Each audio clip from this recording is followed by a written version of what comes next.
this parasha has really unbelievably identified exactly what is happening today. Did Korach have the right to challenge Moses? After all, he was 100% correct when he said that we're a nation of priests. So everyone, Moses is not higher than us.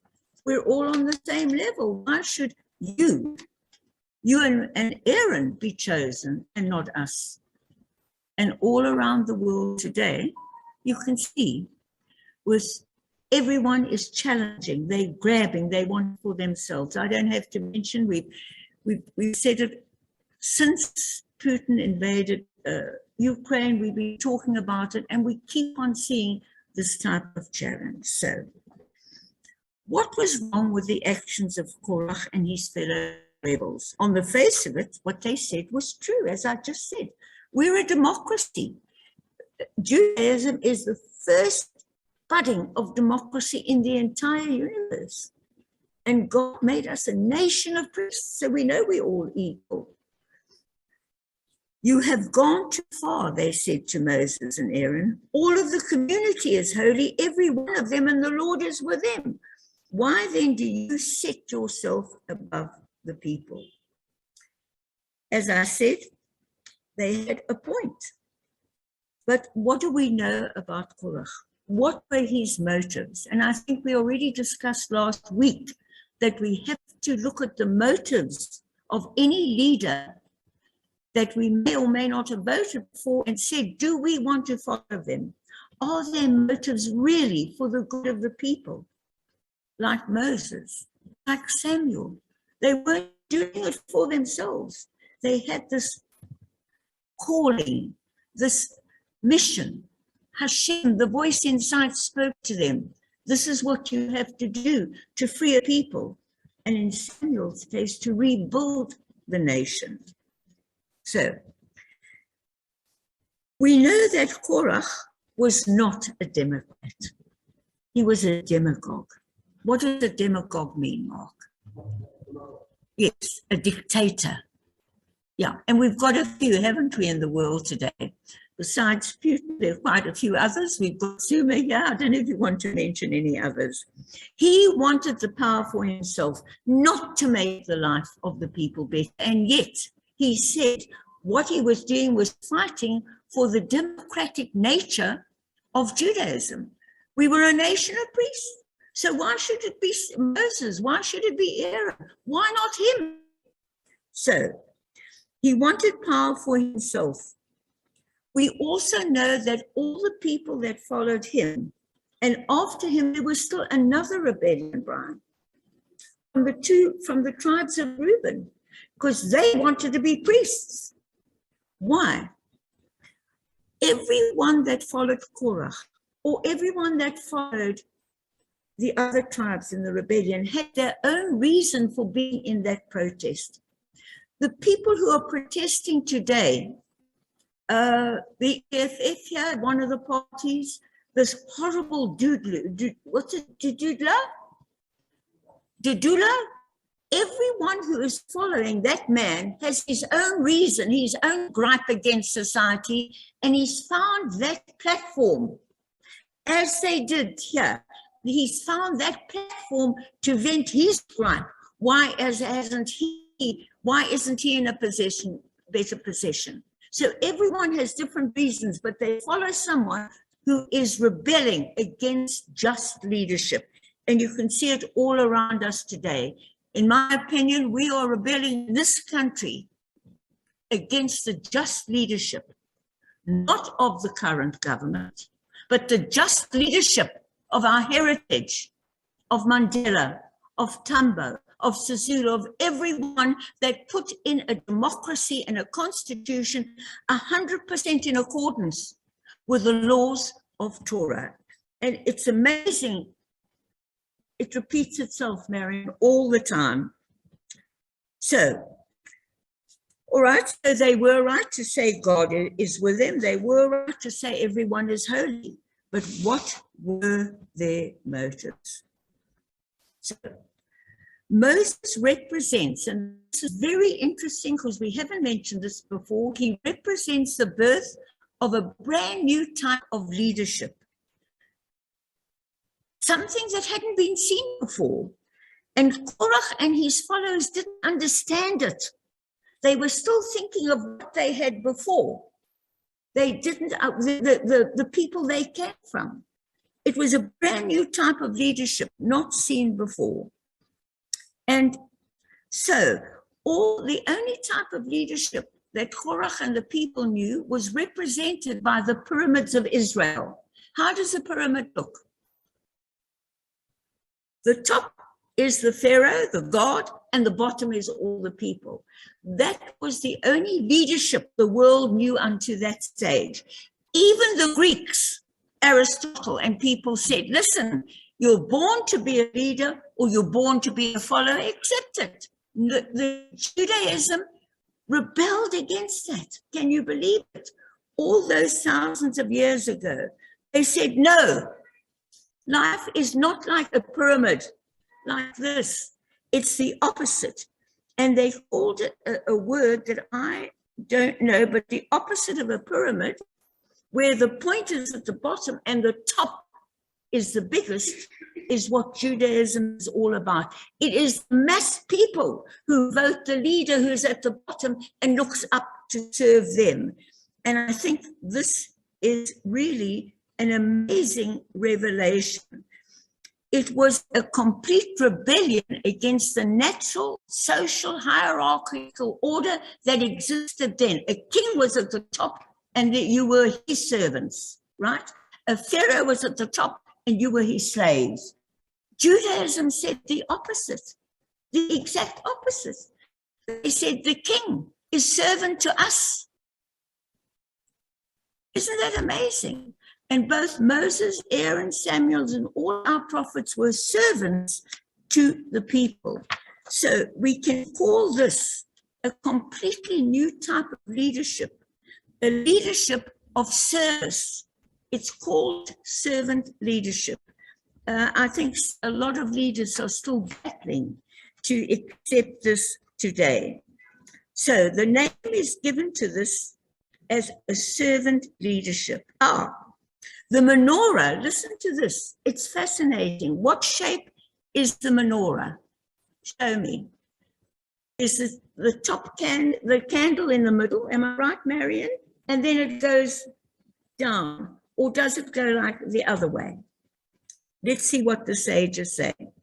So, the great symbol of biblical Israel, the menorah, is an inverted pyramid. Is that true? Yes. Is it true, Marion? Yes, there's the bottom of the menorah. Oh, I wish they could see that. We've got a beautiful menorah on both the side walls, which, wait a second. There, well, you can see it behind me. Can you see? There's the top, and it goes down. Thank you, Marion. It's right behind me. The bottom little point there is where the king or the political leader or the president or prime minister should be. And I thought this is really something unusual I want to share with you. Judaism is a religion of protest. What is a religion? Is this a religion? It's a book of laws, how to live decently, how humanity can survive, how the leader can be the servant of our wishes, not the other way around. And I find this fantastic. Now, let us look even at the animal kingdom. The lion rules the animal kingdom. So it said, the king ruled the nation. So, and as you heard, I said, the Greeks said, no, some are born to lead, some to follow. Judaism protested against this total hierarchy. Every human being, not just the king, is made in the image and likeness of God. Therefore, no one man is entitled to rule over another without their agreeing to it, without them putting him in that place. However, there is still a need for leadership, because without a conductor, what would an orchestra be? It would sound terrible. Without a captain, would a rugby team work, Mark, or anyone else? Without generals, an army would be a mob. Without government, a nation would lapse into anarchy. Who? No, Jennifer, darling, you've got to have a leader. And if there's no leaders, Jennifer, what happens then? You're going to do it your way, Marion's going to do it her way, Reva will do it her way, and Sola will say, no, I'm going to do it my way. And that's exactly, Jennifer, thanks for pointing it out, because that is exactly why Korach had to be dispensed with. And also, after Korach, there were still other rebellions. Unless you have a leader which is going to be for the service of the people, the different groups will eat each other up and humanity for breakfast, unfortunately, because as we can see, how many people were like Moses? How many people today, can you mention me one who's like Mandela? One. There's not one today, and the world is chaotic. People are killing each other off in the thousands, not only in Ukraine, the guns in America. We have to have a leadership that's a servant leadership. The inverted triangle, look, like Marion pointed out, there it is. Our menorah even stands for that. So, by the way, who knows what the name for an inverted triangle is? I've never seen it before, but I did find it. It's a ziggurat, Z-I-G-G-U-R-A-T. Broad at the base, broad at the top and narrow at the base. The greatest leader is therefore the most humble. Moses was very humble, more so than anyone who's ever walked this earth. That is why he is known as the greatest prophet. So this is the name of servant leadership. And let me now conclude.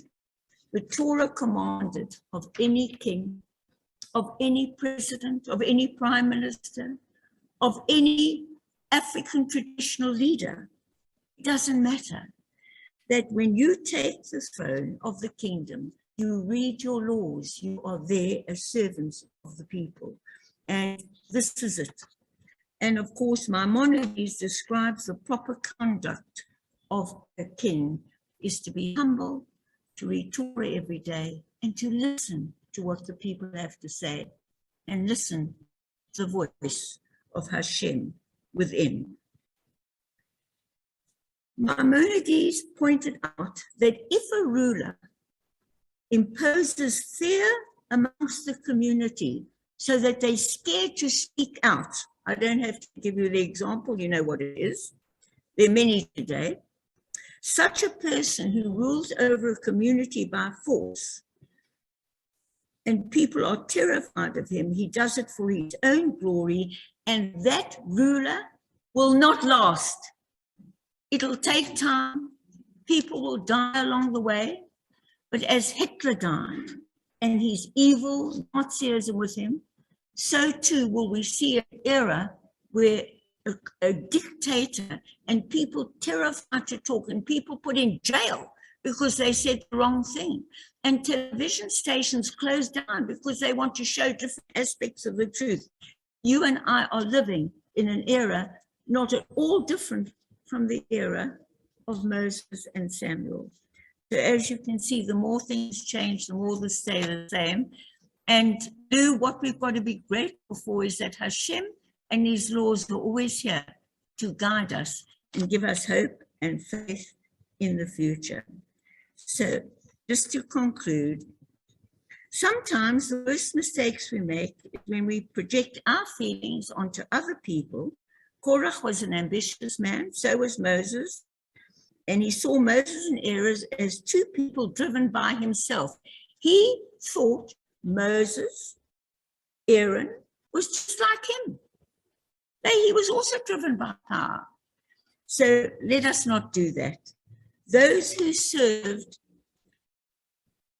must lift themselves only to the level of the people and serve them, be humble, and truth must never be sacrificed to power. May the voice of the people be just. May the voice of the people, you and I in the world, that want peace, that want harmony, that want to love each other, that don't want to hate each other, be heard. Shabbat Shalom.